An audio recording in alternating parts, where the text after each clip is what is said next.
Assalamualaikum warahmatullahi wabarakatuh. Innal hamdalillah alladzi an'amana bi ni'matil imani wal islam wa faddalana bi khairi kitabin unzil wa akramana bi khairi nabiyyin ursil wa syarrafana bi khairi syari'atin syuri'at. Asyhadu an la ilaha illallah wahdahu la syarika lah wa asyhadu anna Muhammadan abduhu wa rasuluhu la nabiyya ba'dah. Sahabat Zakat TV yang dirahmati Allah Subhanahu wa taala, alhamdulillah pada kesempatan kali ini Allah Subhanahu wa taala memberikan kesempatan kepada kita untuk belajar ilmu, untuk mengkaji kitabnya, dan insyaallah pada kesempatan kali ini kita akan mengkaji bersama tafsir surah Ibrahim ayat 24 dan 25. Sahabat Zakat TV yang dirahmati Allah Subhanahu wa taala, Allah Subhanahu wa taala berfirman, A'udzu billahi as-sami'il 'alim minasyaitonir rajim. Alam tara kaifa daraballahu mathalan kalimatan thayyibah ka syajaratin thayyibah asluha thabitu wa far'uha fis sama'. Tidakkah engkau melihat? Tidak tahukah engkau bagaimana Allah Subhanahu wa taala daraba mathalan, memberikan sebuah perumpamaan, satu permisalan. Jadi seringkali Allah Subhanahu wa taala dalam ayat Al-Qur'an itu memberikan satu permisalan, percontohan kepada kita agar makna ayat itu lebih dekat dan begitu meresap dalam diri kita. Apa permisalannya? Kalimatan thayyibah. Kalimat thayyibah. Kata-kata yang baik.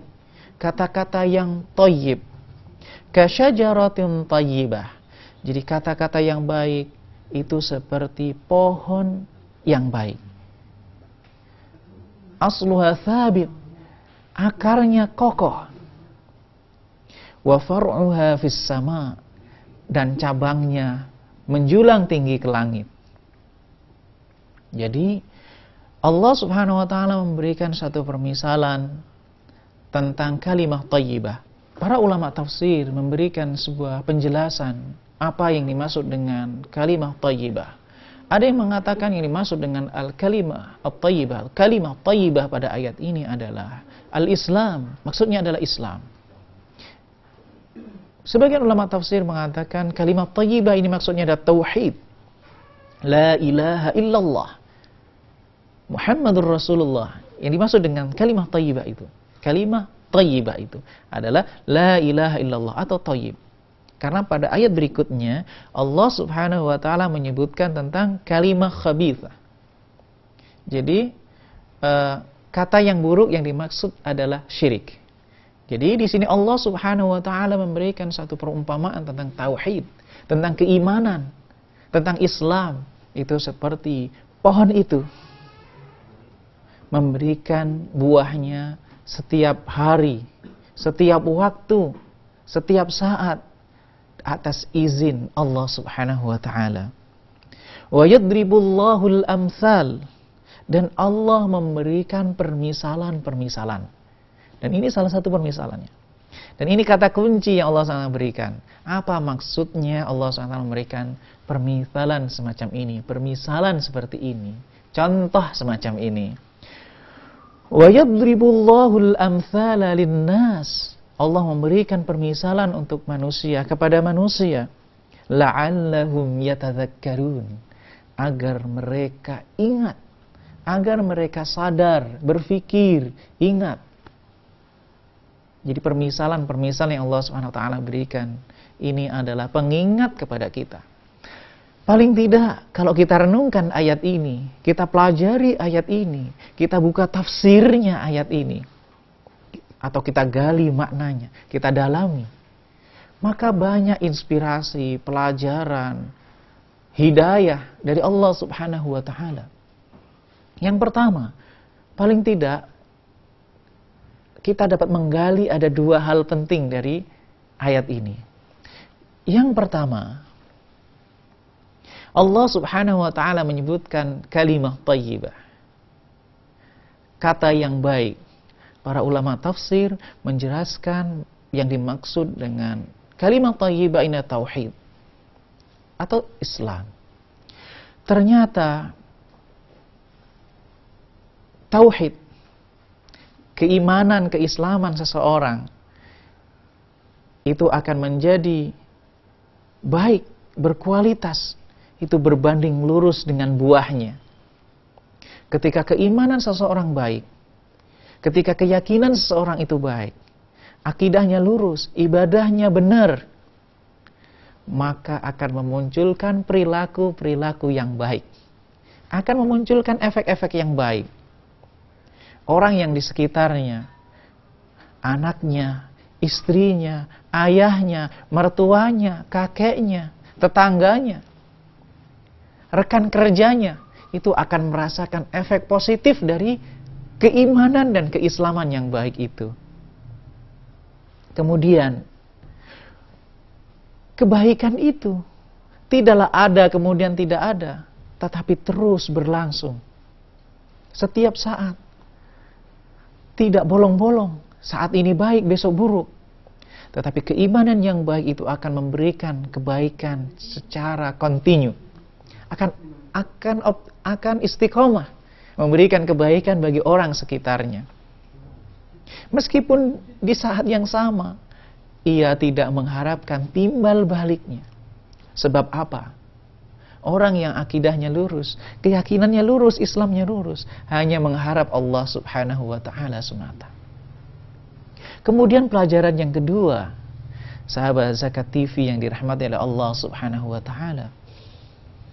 Allah Subhanahu wa Ta'ala memberikan satu permisalan dengan syajarah tayyibah, pohon yang baik. Ada satu riwayat, satu ketika Rasulullah sallallahu alaihi wasallam mengumpamakan seorang muslim itu dengan satu pohon. Pohon ini sangat istimewa. Yang saat itu Abdullah ibnu Umar yang masih kecil hadir di majelis itu. Dia mengira apa pohon itu. Para sahabat gak ada yang menjawab ketika Rasulullah bertanya. Tetapi dalam pikirannya Abdullah bin Umar merasa itu adalah pohon kurma. Sahabat Zakat TV yang dirahmati oleh Allah Subhanahu wa Ta'ala, ketika Allah Subhanahu wa Ta'ala memberikan satu permisalan, percontohan, maka itu pasti ada rahasia di balik contoh itu. Ketika Allah Subhanahu wa Ta'ala memberikan contoh itu pohon, maka kita perlu merenungkan, menghayati pohon-pohon yang ada di sekitar kita. Pohon mangga, pohon rambutan, kelapa, kurma, dan pohon-pohon yang lainnya. Dan ternyata kalau kita renungkan kepada hadis Rasulullah sallallahu alaihi wasallam, meskipun ini tidak ada korelasi secara spesifik dengan ayat ini, tetapi kita merenungkan kenapa pohon ini bisa menjadi permisalan, percontohan. Sahabat Zakat TV yang dirahmati Allah Subhanahu wa Ta'ala, akan kita lanjutkan kajian kita pembahasan tafsir surah Ibrahim ini setelah yang satu ini.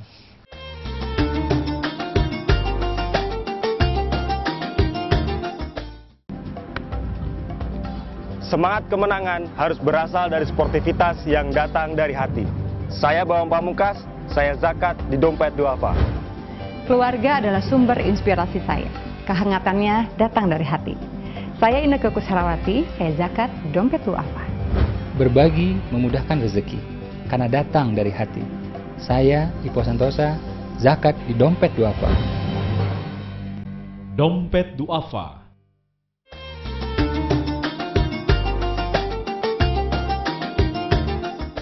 Sahabat Zakat TV yang dirahmati Allah Subhanahu wa Ta'ala, ketika Allah Subhanahu wa Ta'ala memberikan permisalan pohon, berarti ada rahasia di balik pohon itu. Mari kita kaji, kita bahas bagaimana Rasulullah sallallahu alaihi wasallam memberikan perhatian tentang pohon itu.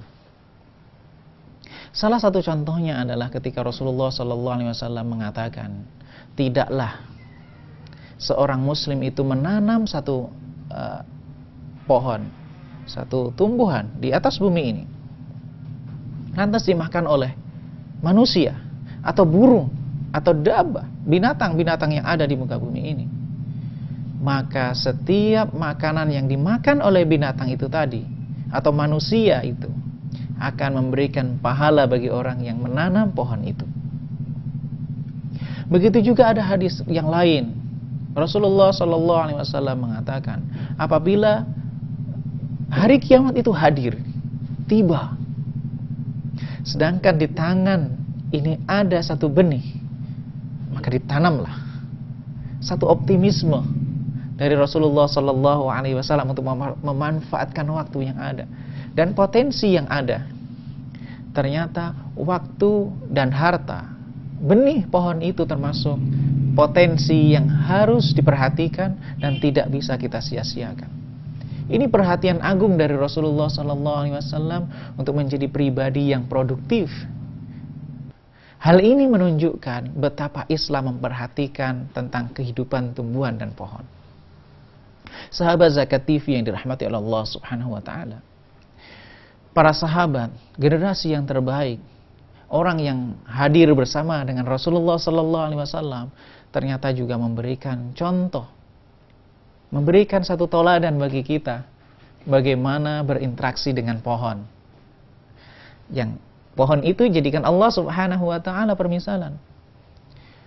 Suatu ketika Umar bin Khattab radhiyallahu anhu, sahabat Rasulullah, mendapatkan jatah tanah Khaybar. Umar bin Khattab datang kepada Rasulullah, "Ya Rasulullah, tidak ada tanah atau harta yang lebih istimewa bagi saya daripada tanah Khaybar ini. Tapi apa yang bisa saya lakukan dengan tanah Khaybar ini? Apa yang harus saya lakukan dengan tanah Khaybar ini?" Lalu Rasulullah SAW memberikan satu ungkapan yang menyejarah, dikenal dalam sejarah. Engkau habasta aslaha. Jadi pokoknya itu engkau tahan. Artinya engkau tidak memanfaatkan pohon itu dan juga orang lain. Tetapi habasta aslaha, pokoknya kepemilikannya tetap padamu, tetapi engkau tidak memanfaatkannya. Wa tasaddaqta biha, tetapi engkau sedekahkan hasilnya. Engkau sedekahkan hasil dari pohon itu. Maka inilah yang dikenal dengan wakaf biasanya. Jadi Umar bin Khattab menyedekahkan kebun itu, mewakafkan kebun itu. Dan hasilnya dari kebun itu, hasil kebun itu, dari pohon yang tertanam pada kebun itu, disedekahkan untuk umat muslim. Orang miskin, fakir miskin, anak yatim, kemudian orang yang dalam perjalanan kemudian kehabisan bekal. Inilah satu rahasia bagaimana sahabat perhatian dengan bersedekah dengan pohon. Sahabat Zakat TV yang dirahmati oleh Allah Subhanahu wa taala. Allah Subhanahu wa taala ketika memberikan permisalan pohon itu, ini permisalan yang sangat berharga agar kita mengambil pelajaran darinya. Allah Subhanahu wa taala menggambarkan bahwa pohon itu tu'ti ukulaha kulla hinin bi'izni rabbiha. Jadi pohon yang baik itu adalah pohon yang memberikan hasilnya, buahnya setiap saat atas izin Allah Subhanahu wa taala. Kita perhatikan pohon misalnya. Kita melemparnya dengan batu, tetapi dia memberikan kita buah setiap saat. Dia tidak pernah menuntut sesuatu kepada kita. Bahkan ketika kita menyakitinya, ketika kita lempar dengan batu, dia memberikan kita buah. Di samping itu pohon juga memberikan manfaat yang sangat banyak. Mulai dari rantingnya, dari buahnya, dari batang yang kita bisa manfaatkan. Bahkan Rasulullah SAW juga memanfaatkan pohon untuk membuat mimbar beliau. Ini satu contoh berharga yang Allah Subhanahu wa taala berikan kepada kita. Sahabat Zakat TV yang dirahmati oleh Allah Subhanahu wa taala. Pelajaran yang lainnya dari pohon itu bisa kita ambil bahwa bersedekah dengan pohon merupakan sedekah yang bisa mengalir. Jadi, apabila kita menanam satu batang pohon, kemudian pohon itu memberikan hasil, maka siapapun yang memanfaatkan pohon itu akan mendatangkan pahala, mendatangkan kebaikan bagi orang yang menanamnya. Bahkan bisa jadi orang yang menanamnya sudah tiada. Bahkan orang yang menanamnya saat ini mungkin sudah tidak dikenal lagi. Atau namanya tidak pernah ditulis di pohon itu. Namanya juga tidak dikenal di jalan. Dinamakan untuk menamakan jalan, tidak. Tetapi Allah Subhanahu wa taala sama sekali tidak lupa.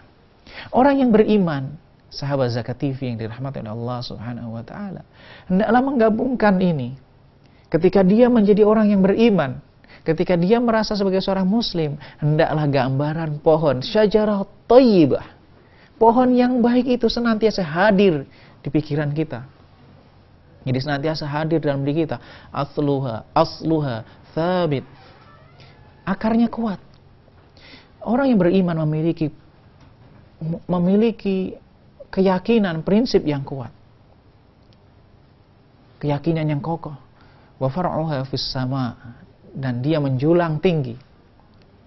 Orang yang beriman, maka dia akan memberikan manfaat kepada orang yang ada di sekitarnya. Sahabat Zakat TV yang dirahmati oleh Allah Subhanahu wa taala, insyaallah akan kita lanjutkan perenungan kajian tafsir kita, pendalaman makna dalam surah Ibrahim ayat 25 ini setelah yang satu ini.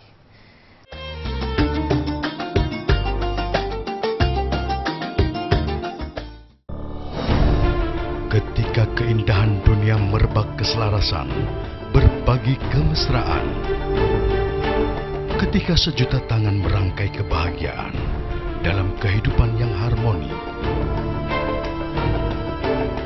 Ketika zakat Anda wujudkan indahnya dunia.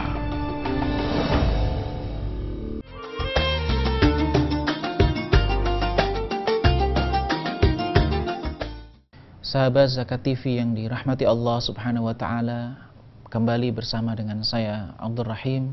Kita lanjutkan kajian tafsir dan perenungan firman Allah Subhanahu wa taala pada surah Ibrahim ayat 24 dan 25. Sahabat Zakat TV yang dirahmati oleh Allah Subhanahu wa taala, dalam kehidupan ini kita terjebak masuk dalam satu ruang yang dinamakan dengan ruang keterbatasan. Usia kita terbatas, waktu kita terbatas, jangkauan kita terbatas. Yang paling terbatas itu, yang pasti sudah terbatas itu usia kita terbatas. Kita tidak selamanya akan hidup di muka bumi ini. Kita juga tidak bisa melakukan segala hal di saat yang sama. Nah, tetapi Allah Subhanahu wa taala memberikan kepada kita satu kesempatan yang luar biasa sekali untuk memperpanjang usia kita, memperluas jangkauan kita, untuk menjadikan kemampuan kita unlimited, tidak terbatas. Yaitu peluangnya adalah sedekah, memberikan kebaikan kepada orang lain yang terus mengalir dan mengalir. Sebagaimana yang disebutkan oleh Rasulullah SAW, di antara 3 hal yang tidak akan terputus pahalanya ketika seorang sudah meninggal adalah sedekah jariyah. Nah, perenungan dari ayat 24 dan 25 dari surah Ibrahim ini, agar kita yatadzakkarun, kita termasuk orang-orang yang yatadzakkarun, orang-orang yang ingat. Ketika kita mengenal pohon yang baik, produktif, maka kita bisa berinfak. Salah satunya adalah bersedekah dengan pohon. Dan ternyata apabila kita bersedekah dengan pohon, pahalanya akan terus mengalir sebagaimana disebutkan oleh Rasulullah SAW tadi. Dan saat ini kita sudah dimudahkan oleh sarana-sarana dan perkembangan teknologi. Informasi kita dapatkan dengan mudah. Kita bisa tahu di mana wilayah yang membutuhkan bantuan, di mana wilayah yang kekeringan, di mana wilayah yang saat ini sedang kesulitan. Dan apabila kita ingin bersedekah dengan pohon, itu sangat mudah bagi kita. Kita bisa mencari lembaga-lembaga yang konsen dengan sedekah dengan pohon ini. Di tempat wakaf misalnya, memberikan pelayanan bagi kita, ingin bersedekah jariyah. Ini kesempatan bagi kita, satu peluang yang diberikan kepada kita, yang bisa jadi kita tidak mampu menjangkau wilayah itu. Artinya kita dimudahkan, kita diberikan sarana dan fasilitas, dibantu agar kita bisa beramal, mendekatkan diri kepada Allah Subhanahu wa taala. Sahabat Zakat TV yang dirahmati oleh Allah Subhanahu wa taala, di akhir surah 25 Allah Subhanahu wa taala menyebutkan permisalan ini Dan permisalan-permisalan yang Allah Subhanahu wa taala berikan kepada kita agar kita mudah ingat. Karena permisalan-permisalan yang Allah berikan itu adalah sesuatu yang ada di sekitar kita. Sesuatu yang ada di sekeliling kita. Dan itu mudah bagi kita menggambarkannya dan pula mengingatnya. Sahabat Zakat TV yang dirahmati oleh Allah Subhanahu wa taala. Dari renungan ini, dari surah ini, kita dapat mengambil pelajaran yang sangat luar biasa sekali. Bahkan kalau kita mau 2 ayat ini kita menulis, itu bisa menjadi 1 jilid buku tentang keimanan, tentang pohon, tentang ingat. Satu rangkaian bisa kita ambil. Keimanan kita, keyakinan kita kepada Allah Subhanahu wa taala hendaklah menjadikan kita orang yang produktif, membantu kepada orang lain. Sahabat Zakat TV yang dirahmati Allah Subhanahu wa taala, dari ayat yang kita kaji ini, dari ayat yang kita kaji kali ini, saya ingin memberikan beberapa kesimpulan penting yang perlu kita ambil dari ayat tersebut. Di antaranya yang pertama adalah perlunya kita memperkuat keimanan kita. Perlunya kita meyakini bahwa keimanan kita kepada Allah Subhanahu wa taala, kepada Rasulnya dan rukun-rukun iman yang lainnya, keislaman kita dengan rukun-rukun Islam yang 5 itu dikatakan oleh Allah Subhanahu wa taala kalimah thayyibah, satu kebaikan. Jadi satu pujian dari Allah Subhanahu wa taala. Maka hendaklah kebaikan itu senantiasa kita perkuat. Pelajaran berikutnya, bahwa keyakinan yang baik, keislaman yang baik itu akan membuahkan kebaikan. Kebaikan yang terus-menerus, kebaikan bagi orang di sekitar, kebaikan kepada orang yang ada di sekelilingnya. Kemudian berikutnya pelajaran kalau kita renungkan dari pohon itu sendiri. Banyak pelajaran yang dapat kita ambil. Pohon dapat memberikan kebaikan orang yang ada di sekitarnya. Pohon akan membalas satu keburukan dengan kebaikan. Manusia bisa memanfaatkan pohon itu dari berbagai macam sisi. Daunnya bisa dijadikan pupuk, rantingnya bisa digunakan menjadi kayu bakar. Kemudian kayunya, batangnya bisa dijadikan rumah, bangunan. Kemudian akarnya menghujam. Pelajaran berikutnya yang dapat kita ambil, kita hubungkan, meskipun ini bisa dikatakan sangat jauh, tetapi ini pelajaran inspirasi yang dapat kita ambil. Bagaimana Rasulullah SAW memperhatikan pohon agar umatnya produktif. Di antara yang pesan-pesannya adalah sedekah dengan pohon. Bisa jadi usia pohon itu lebih panjang dari usia kita. Manfaat dari pohon itu lebih besar dari manfaat yang telah kita hadirkan dalam kehidupan sehari-hari. Oleh karena itu, ketika kita menanam pohon, maka kita akan memberikan kebaikan kepada orang lain dan pahalanya akan terus mengalir. Sahabat Zakat TV dirahmati Allah Subhanahu wa taala, mudah-mudahan Allah Subhanahu wa taala senantiasa membimbing hidup kita, memberikan kemudahan bagi kita untuk berbuat baik. Mudah-mudahan Allah Subhanahu wa taala memperkuat keyakinan kita, keimanan kita, keislaman kita, sehingga kita dapat memberikan kebaikan orang-orang di sekitar kita. Mudah-mudahan Allah Subhanahu wa taala senantiasa menjadikan diri kita orang yang produktif, orang yang memberikan kebaikan kepada orang di sekitar kita. Mudah-mudahan Allah Subhanahu wa taala memberikan ridha-Nya kepada kita di dunia maupun di akhirat kelak. Amin amin ya rabbal alamin. Wa akhiru da'wana anil hamdulillahi rabbil alamin. Assalamualaikum warahmatullahi wabarakatuh.